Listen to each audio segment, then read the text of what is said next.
Let's now look at voltage in a circuit connected in parallel. Let's switch this on. First, let's place our multimeter here and let's measure the voltage across. So the voltage across is now around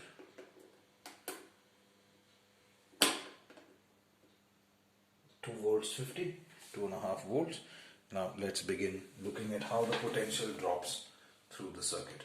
So remember, whenever there's resistance, some amount of energy is lost and there will be a potential drop.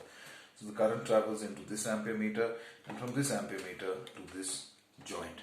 So let's begin by seeing how much the potential drop is from here across the ampere meter to this is. It's about 0.14 volts of potential drop from there. Now, of course, the question we want to ask is what is the nature of potential drop across these circuits? Because we saw that the current flowing through them was different. What is the potential drop? So what I'm going to do is I'm going to start by measuring on, have I got the sides right? I don't think so. Yeah, I'm going to start by measuring on before the current enters the resistor, and I'm going to measure the other side just before it exits. Sorry, I should put this off and settle all of this. So what I'm going to do is I'm going to start over here, which is before the current enters this branch, and I am going to measure it here. Measure it on this side because this is just before it leaves to go to that joint. Right? Let's have a look. That's about 0.63 volts. Yeah.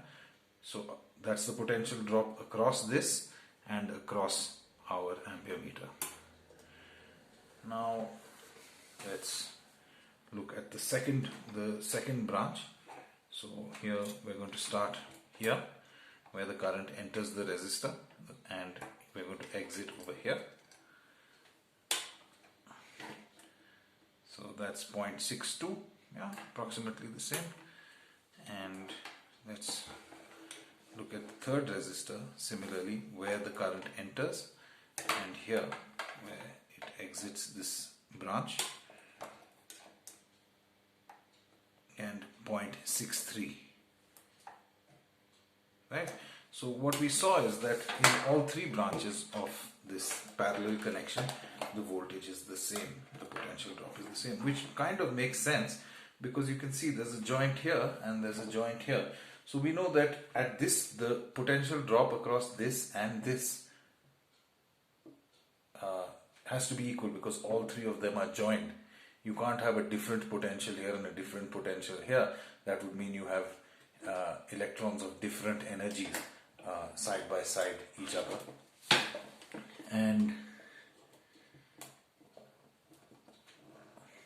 so if these are at the same potential and this wire has, let's assume, has no resistance, it's close to zero, so then there's almost no potential drop between this point and this point and this, and this point and this, which essentially tells us that the potential drop across the branches of a circuit connected in parallel is the same.